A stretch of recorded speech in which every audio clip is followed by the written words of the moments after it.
Hi, my name is Professor Ian Williamson, and I have the distinct privilege of serving as the Dean of the Paul Mirage School of Business here at the University of California, Irvine.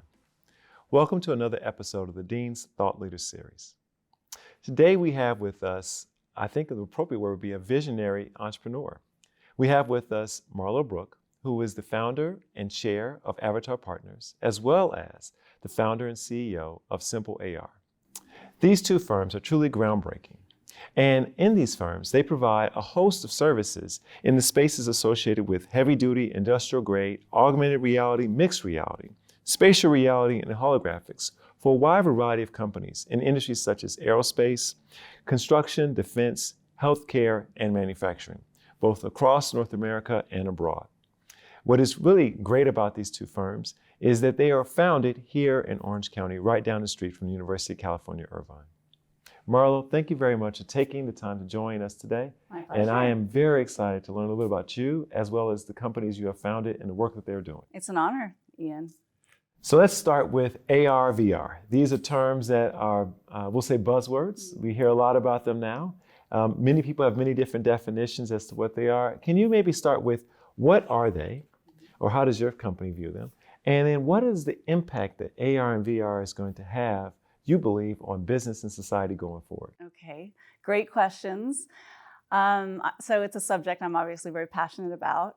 So definition-wise, virtual reality has been around for 30 plus years and in use in industry and in the Department of Defense. So virtual reality is where a user is completely abstracted from the physical world around them. They're looking at a controlled environment. Think gaming, you don't see what you're doing, the world around you. Augmented reality is different in that it allows the user to stay in the physical world and see digital overlays of on top of objects around them. So it really is kind of, in some way, an evolution of virtual reality. So the term mixed reality is really a combination of both virtual and augmented reality. So most of what we do these days in terms of the advanced things in technology is really mixed reality. It's a combination, Ian, of both augmented and virtual reality. So then collectively, you'll also hear the term extended reality. So extended reality is really all things alternate reality. And that includes, another acronym for that is immersive reality. And that segues into Metaverse and so forth. So Metaverse, this is another very hot topic. Yes. I had a very intriguing conversation with my teenage son the other day. He was all about the Metaverse. Yes. And I sat there like a clueless father. Okay, I don't know exactly what that is. Talk to me about that. Obviously, this is something that many people see as sort of a next frontier for the way in which technology will shape our lives. Yes. How is your organization involved in this? So Metaverse is so exciting. And it is all the buzz right now. Funny enough, we've been doing Metaverse before it was called Metaverse, and this is many years ago. So we started really getting into industrial augmented reality and building it for the enterprise about 8 years ago.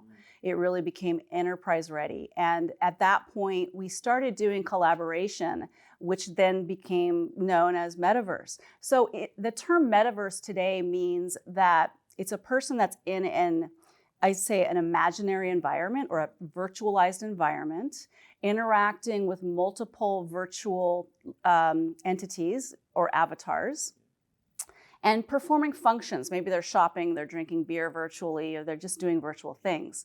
So in business, my company builds augmented reality, mixed reality for business. So the business use case for Metaverse is a little bit different than consumers because consumers are doing a virtual experience for the enjoyment of it many times, or as a shopping experience, et cetera.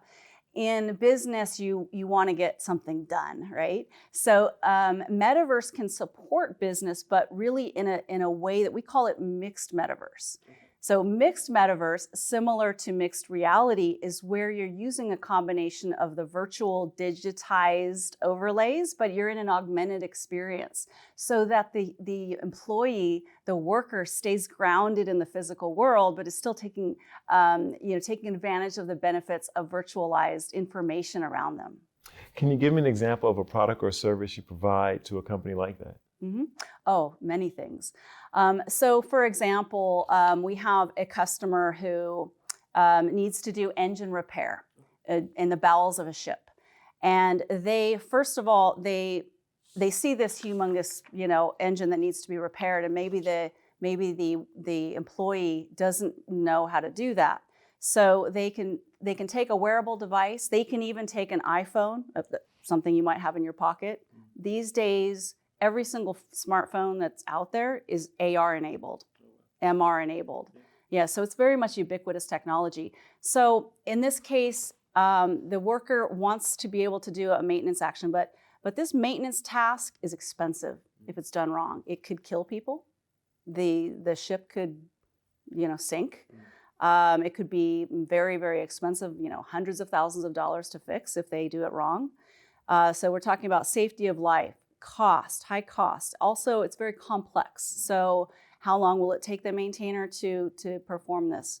So we give them a wearable device with an augmented reality, mixed reality application on there. And on the job, while they're in the physical environment, they are guided through digital overlays through an augmented reality experience while they're actually performing the task. Which means that as a novice, they don't even necessarily have to go through training to perform a task. Imagine that. What if there's zero learning curve to extremely complicated tasks? And then in addition, okay, let's say they get stuck. They need a little extra help, but the subject matter expert has COVID and is across the country safely quarantining. Well, then that's where Mixed Metaverse comes in. So the technician can call up somebody who also has some type of a virtual environment or a PC, and that subject matter expert that's at home gets on the system and can actually see through the eyes of the technician through the AR wearable device, and the technician then can annotate, go over here and look at this here and look over here, and they can do that through a guided three-dimensional virtualized instruction. And so they have the ability to better collaborate in a 3D experience on the job, before any error can occur, so that it's done right the first time. We really have reached the stage of the Matrix and all the other various sci-fi movies that were out there. We're there now. Ian, I'm telling you, mixed reality is going to absolutely transform the way that all of us do work and operate going forward. It's going to transform education. It's going to transform people's careers. I mean, it is literally it is as big as the internet was 25 and 30 years ago for businesses. Got it. So what motivated you to found your two companies, Avatar and Simple AR? How did you get involved in this? So one thing is I love my country. Another thing is I love business. And the third is that I love technology. So it's really, it's a driving passion for me. And I think that there's a lot of people today who feel the same way because, we are raised on technology. It's a huge enabler for us. It can be.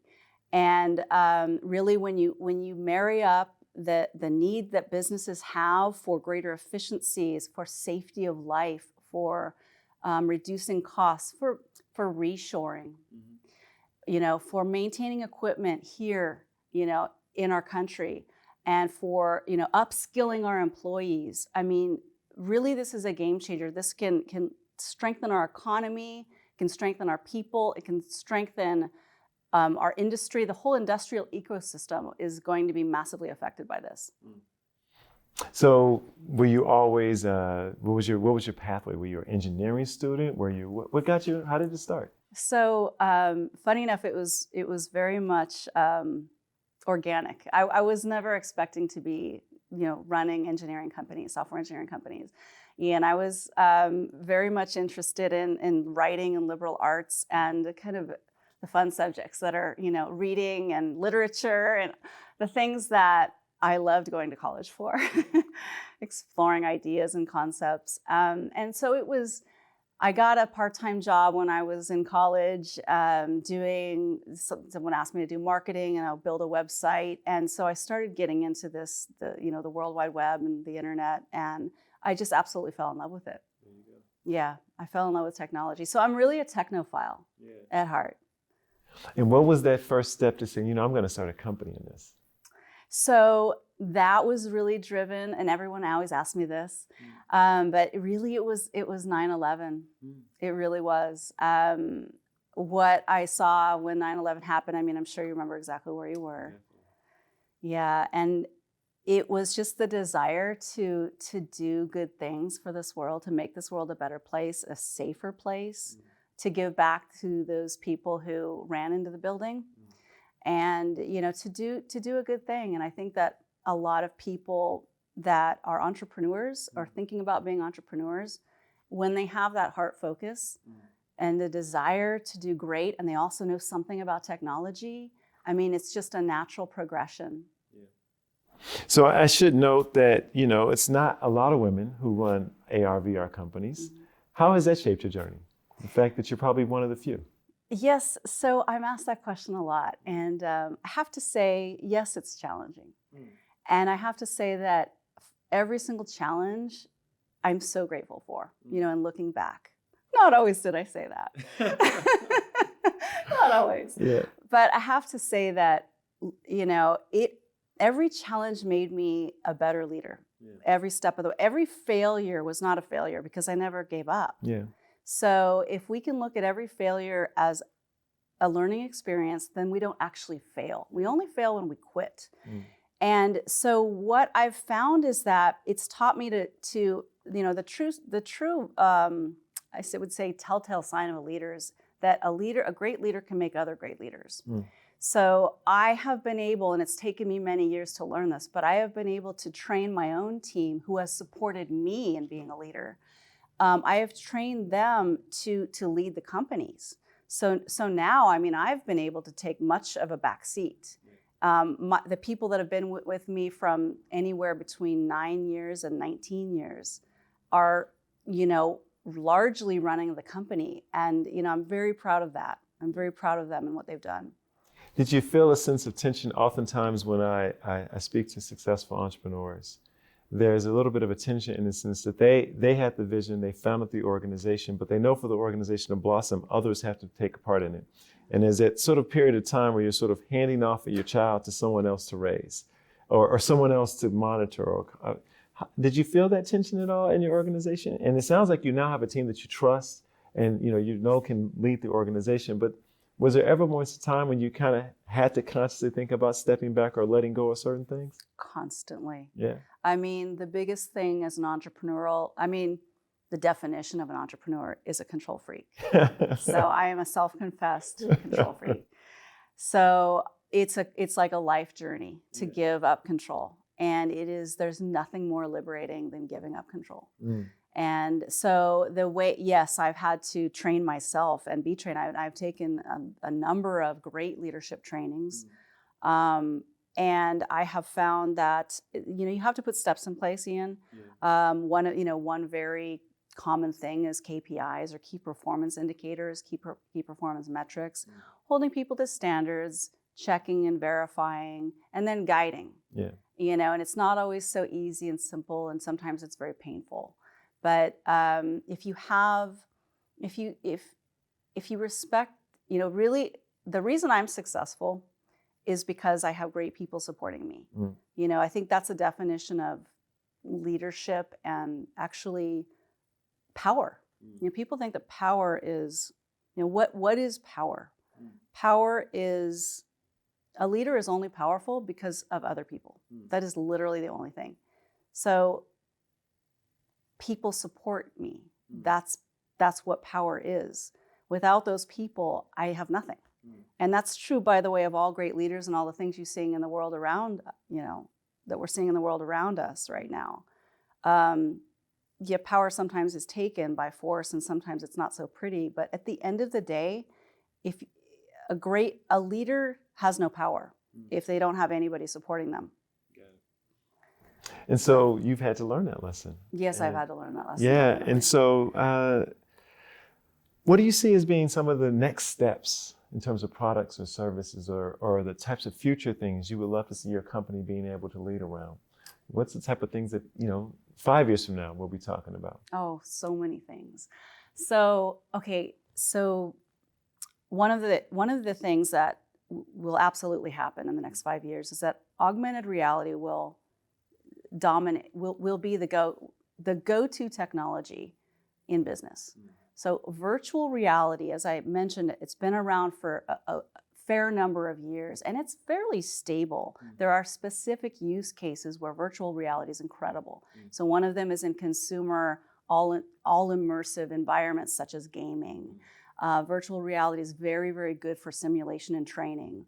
We have built some amazing virtual reality systems for training and simulation, especially in the military or scenario training for firefighting, police, and other occupations. So the reason why augmented reality is going to really surpass that capability is because you have the ability with augmented reality to bring that into a business environment and not abstract the user from the physical world. So really you're bringing in that digital transformation, the digital twin. You've heard of Industry 4.0 probably. All of that stuff, augmented reality is the visualization of digital transformation. So, and as human beings, we're visual people. That's how we learn, that's how we do. So augmented reality is going to replace all training. It's going to replace like video training, text training. Particularly, we're seeing, Ian, in the more complex occupations, such as getting into anything dealing with physics. Or so right now, for example, we're building a training system for students to better understand the concepts of ultrasonic and electrical current physics and how that applies to evaluating aircraft, microscopic cracks that you might not see in aircraft. So non-destructive evaluation is what it's called. These are very esoteric concepts that take years sometimes to learn and master, and generally our entire careers. You know, it takes many, many years to be an expert in these kinds of things. We're seeing a dramatic reduction in learning curve, you know, for people that are, you know, just graduating and coming onto the job market. So, you know, you were talking about an enormous amount of upskilling and rapidly skilling people to be able to perform, you know, very complex functions. So every technology always has with it some moral or ethical consideration, unintended consequences, or any thoughts on that? Are there thoughts around concerns or parameters or guidance that you think leaders should have about how they utilize this technology going forward? Yes. So I'm not one who thinks that technology is inherently good or inherently bad. I believe it's the people and the intention behind it that drives what technology does. I do have some concerns, Ian. One is privacy. As we digitize everything and we're in these virtual worlds, we've already seen issues there and impacts to students and to society that have been negative. So there's, you know, privacy concerns, and then also the policies around social media. I am a mom. I have a 12-year-old daughter and a 9-year-old boy. And I think about the impact. So I think about the impact that we even just currently have today with digitization of content and the abundance of information that's available. I think about, you know, so I live in a neighborhood where there's a lot of children, and it's great. There's everything from babies to, you know, 18 years old plus. I mean, just tons and tons of children, and boys and girls. And the interesting thing is that I don't see kids out on the streets playing baseball, basketball, catch, running around, playing in the grass. And I wonder, you know, where are they? So maybe they're inside on the internet doing social media, gaming. So I truly hope that the future leaders think about the impact on technology and making sure that it doesn't abstract us from human connection and people. You know, because really, I'm not in the business of technology. I'm really in the business of empowering people. And I do think about that as well. You know, Or for example, I'll go to lunch and see a table of people and no one's talking to each other. They're all on their cell phones. Yeah. And so how is technology empowering greater connections, or is it not? And the only way, as a business entrepreneur, the only way we ever have gotten anything done is by connecting with other people and understanding what the need is and providing solutions. And that's all about connection between human beings. I mean, people run businesses, people run organizations, people run this world. So I truly do think that we need to look at technology from a perspective of not replacing the human connection, not having a phone be the replacement. That's an interesting tension, right? Because you have virtual reality and augmented reality, which are designed to replicate that interaction. Yet, it's probably not the case that they're a full replication, right? There's something still not happening that happens in interactions like this. And so I think that'll be a big challenge for us as a society to kind of understand the parameters for when and how we use these technologies. Certainly, we're going to use them. Yeah. But how we use them is something maybe we still haven't figured out. I think so. And I think that, there are, folks who may have fears of, the technology is going to replace seasoned experts who might be, extremely adept artisans, maintaining complex equipment, oil rigs, and so forth. And I don't see that happening. We will always need people that know the most, because actually we're going to be implementing that into technology to help upskill workers and reskill workers. I don't see that need ever going away, but at the same time, we also in the United States today, what is the biggest thing? Labor skill shortage is one of the biggest issues right now. COVID drove that home. I mean, COVID accelerated that problem by, having massive layoffs. Now we're seeing skill shortages in construction, manufacturing, supply chain, all through the supply. Look at the ports, the backlog of shipments. We're seeing major skill shortages. And as we have problems in world economy issues and we have, we don't necessarily have the supplies coming in, we're going to be more, reliant on what we have inside of our country. On our continent. And we need to be cognizant of that. So augmented reality can really help all that. Yeah. Enhance the productivity of the individuals, help with the training of those individuals. Very much. Yeah. So what do business leaders, if one of the audiences for this discussion will be our students. And many of them I know will look to you and they will just be at marvel at what you've been able to accomplish in the work that you're doing. And they'll want to think, well, what should I be like? How should I be getting there? So what advice would you have for our leaders of tomorrow on how they can best prepare themselves? What should they be preparing themselves for? And how would you recommend they go about engaging in that preparation? That's a great question. I think it's so personal. I think that, from a very high level perspective, I think that leaders, if you're going to be an entrepreneur, you're going to be a leader. And leaders have a social responsibility. Leaders have a social responsibility, and in business, there is absolutely no place for discrimination. There is no place for any kind of prejudice or any kind of injustice. There's no point in it. I mean, strength and diversity, our diversification is what makes us strong as businesses, us strong as a country. So that has to be there. I think the other thing that future leaders need to think about is that it's good to be kind. It's because everything comes back to you. And again, the way you become a leader is to get people to believe in your vision and you as a human being. And to do that, you have to give back to them.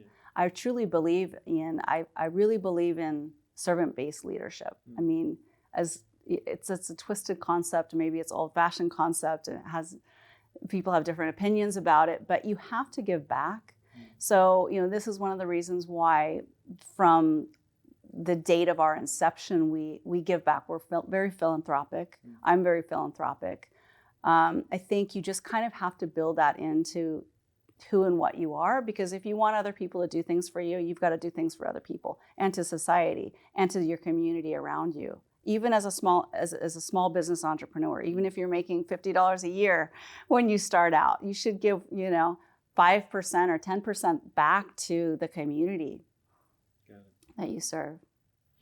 Well, Marla, thank you very much for taking the time, for giving of yourself today, sharing your story, sharing your passion, which clearly comes out around the technology, augmented reality, virtual reality, and the impact it's going to have on our society.